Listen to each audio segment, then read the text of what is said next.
رضوان عبدالستار صاحب کراچی، السلام علیکم۔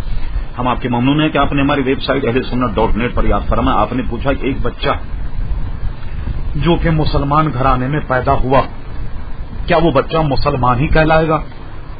یقیناً وہ اگر مسلمان کے گھر میں پیدا ہوا تو وہ بچہ مسلمان ہی کہلائے گا، اس میں کوئی شک نہیں۔ پھر دوسرا آپ نے یہ پوچھا کیا اسلام وراثتی مذہب ہے، یعنی یہ کہ ورثے میں ملا؟ نہیں، بلکہ اسلام تو ہمیں بڑی مشکلوں کے ساتھ ملا۔ آپ جانتے ہیں کہ نبی کریم صلی اللہ علیہ وسلم اور صحابہ کرام علیہ رضوان نے اسلام کے لیے کتنی قربانیاں دی، اور بڑی قربانیوں کے بعد ہمیں ملا۔